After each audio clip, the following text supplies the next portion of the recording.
Yang mengeluh, Pak Pendeta, teman-teman sudah pada punya pacar, saya kok susah ya. Pendetanya bilang, kamu sudah melakukan 2B. Apa itu Pak Pendeta? B yang pertama, berdoa. Oh sudah, saya berdoa sampai berjam-jam, belum ketemu. Oke, kalau begitu B yang kedua, berusaha.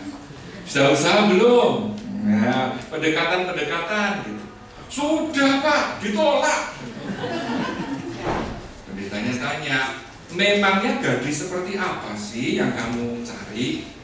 Ya, yang tinggi, putih, yang cantik, yang sabar, yang pinter. Oh, itu yang kamu cari. Kalau gitu kamu perlu B yang ketiga. Apa itu Pak Pendeta? Bercermin.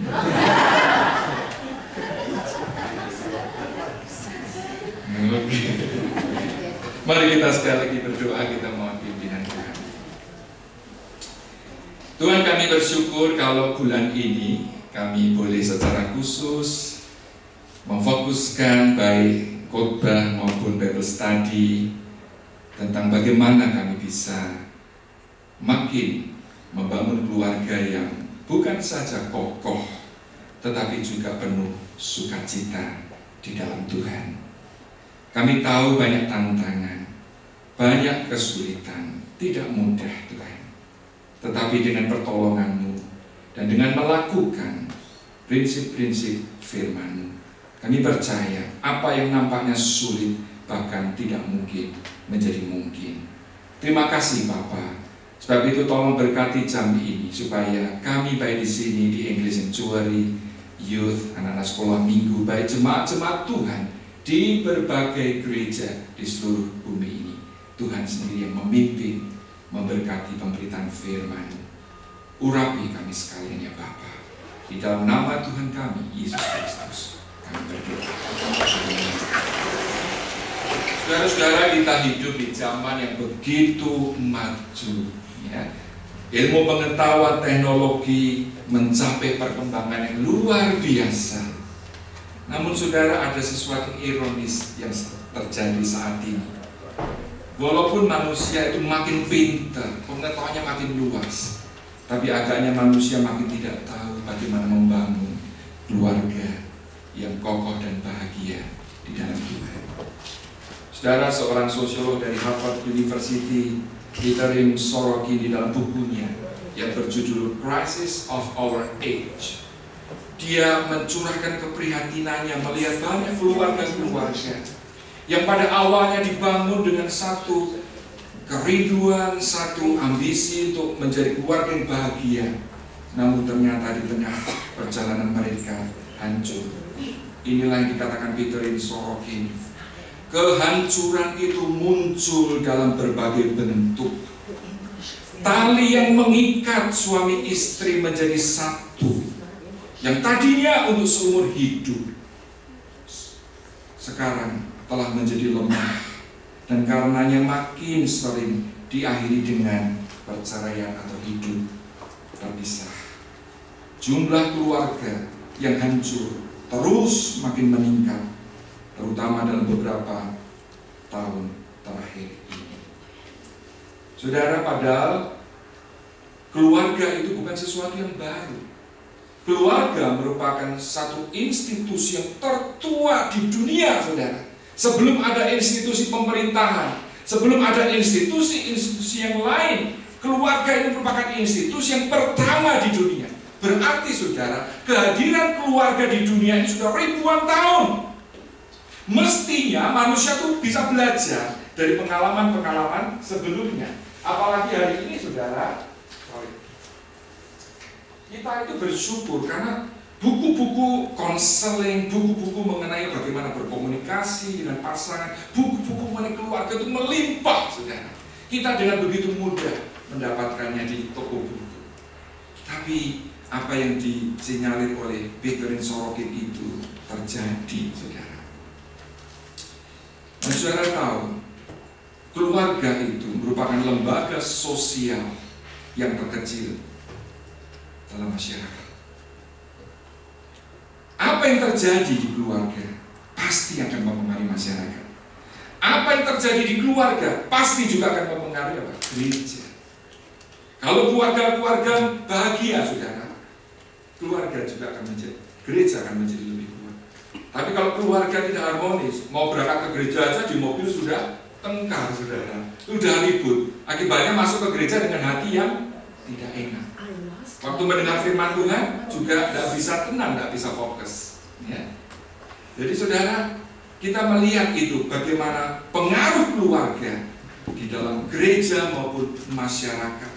Seorang penulis lain, Gardner Murphy, di dalam bukunya Family Dynamics, dia mengatakan, keluarga bukan hanya merupakan barometer yang menunjukkan apa yang sedang terjadi di dunia sekarang ini, tapi juga menunjukkan apa yang akan terjadi besok dan lusa. Saudara, apa yang terjadi di keluarga itu menjadi barometer. Artinya apa? Kalau banyak keluarga-keluarga yang disfungsional, kita bisa prediksikan masyarakat macam apa yang akan nanti terbentuk. Saudara, hari ini kita prihatin ya, melihat bagaimana kekerasan terjadi di mana-mana.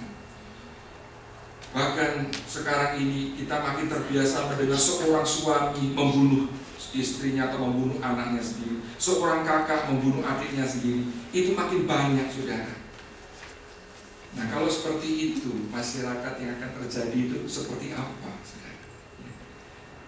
Saudara, saya percaya bahwa Tuhan itu bukan saja menghendaki keluarga kita utuh, tapi lebih daripada itu juga bahagia. Karena kalau cuma utuh saja, tetapi dipenuhi dengan sakit hati, kesedihan, luka-luka, wah, yang menderita. Betul? Saya percaya bahwa Tuhan itu bukan saja menghendaki kita bersama dengan pasangan kita sampai maut memisahkan, tapi juga Tuhan mau kita menikmati kebahagiaan keluarga kita. Nah, saudara, lalu bagaimana kita bisa mengalami itu? Apakah mendapat pasangan yang cocok itu nasib-nasiban? Gitu? Ya, nek nasibnya apik, dapat kucing dari Paris. Jadi ibaratnya orang menikah itu seperti beli kucing dalam karung, saudara, untung-untungan. Ya. Nek nasibnya baik, dapat kucing dari Paris. Ya. Sudah perawaannya, P-nya itu, saudara, perawaannya keluar. Ya. A-nya apa? Anggun. Ya. R-nya apa? Ramah. Ya. I-nya intimacy. Ya. S-nya sabar. Itu kalau nasibnya baik. Kalau nasibnya tidak baik, dapat kucing jadi cepu. Ya. Udah cerewet, elek. Ya. Pemarah, ya. Uring-uringan. Ya. Di sini tidak ada yang dari cepu kan ya, sorry ya, ini coba singkatan saya. Atau orang Chinese bilang dia tergantung show-nya. Suami saya show-nya liong. Saya macan, ya tengkar terus, ya tidak ada yang mau ngalah. Ya. Saudara, bukan seperti itu. Saya percaya Tuhan yang mendesain marriage itu, Dia juga memberi kita resep kebahagiaan. Nah, hari ini saudara, sayang waktu kita tidak banyak ini. Mau stay longer hari ini? Saya mulainya sudah jam 12 lebih tadi. Kita mau belajar prinsip bagaimana membangun keluarga yang bahagia di dalam Tuhan dari Efesus pasal 5. Efesus pasal 5, 20, mulai yang ke-22.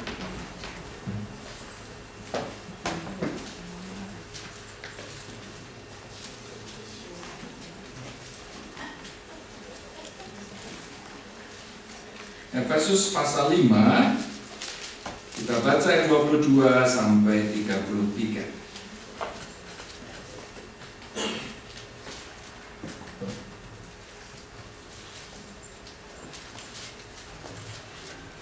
Ya, ayat 22 sampai 24, para suami yang membaca.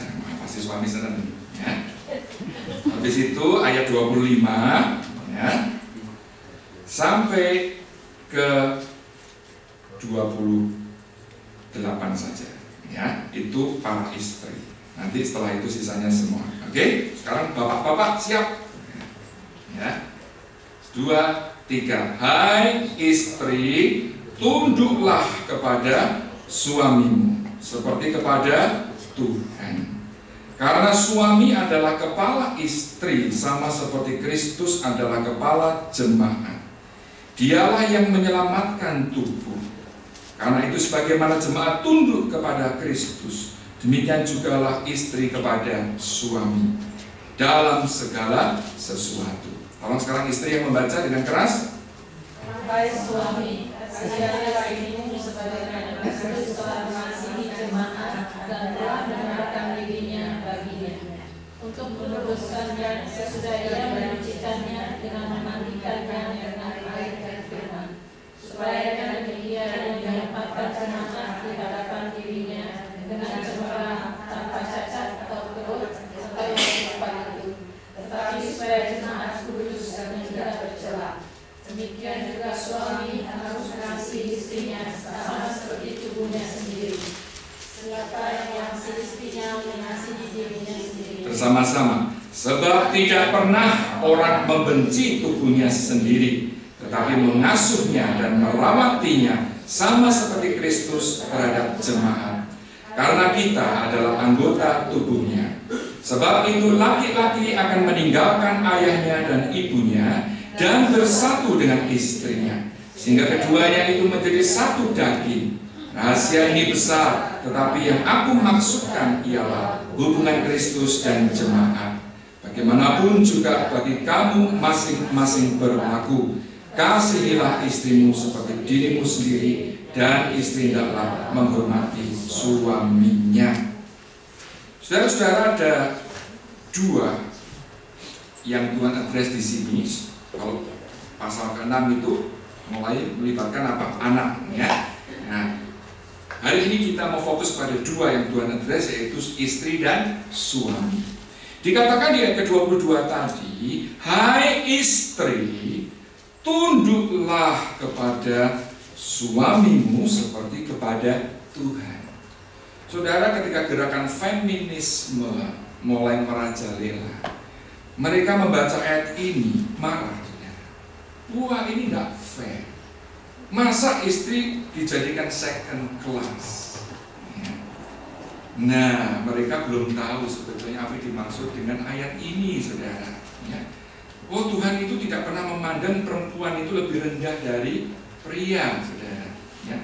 Bahkan kalau kita menilik dari kisah penciptaan manusia, Hawa itu disebut apanya Adam, saudara? Tulang rusuk, lalu sebagai apa fungsinya?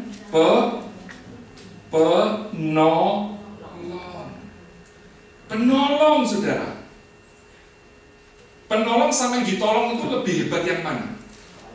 Yang nolong justru, ya toh? Jadi dari awalnya itu Hawa justru dipandang lebih hebat dari Adam. Adam butuh seorang penolong. Ya. Nah, Alkitab juga menekankan bagaimana di hadapan Tuhan tidak ada orang Yahudi, non-Yahudi, orang merdeka ataupun budak, pria ataupun wanita, semua di mata Tuhan itu sama. Ya. Nah, kalau begitu apa itu maksud istri disuruh tunduk kepada suami? By the way, ini salah satu ayat favorit suami. Ya. Beberapa istri mengeluh pada saya, Pak Ben, masa itu kalau kita lagi argue begitu, suami saya langsung ngutip Efesus 5:22. Saya bilang suamimu perlu tahu maksudnya apa itu. Atau kadang-kadang istri salah membaca ayat ini, saudara. Mungkin tidak pakai kacamata, yang dibaca, hai istri, tanduklah suamimu. Ya. Bukan menanduk, tunduk, ya. Tunduk, ya, bukan tanduk. Saudara, kata tunduk itu dalam bahasa Yunaninya berakar dari kata hupatasso, ya. Dan memang terjemahan di sini sudah tepat, saudara. Karena hupatasso itu artinya to obey, subordinate. Tapi bukan dimaksudkan di sini bahwa Tuhan mau istri itu seperti keset, ya, tunduk seperti keset yang bisa diinjak-injak suami. Bukan, saudara. Ingat, equal, suami istri sejajar, ya. Di sini tunduk juga bukan berarti suami itu menjadi bos kecil di rumah. Perintah-perintah Tuhan. Lalu apa maksud Tuhan?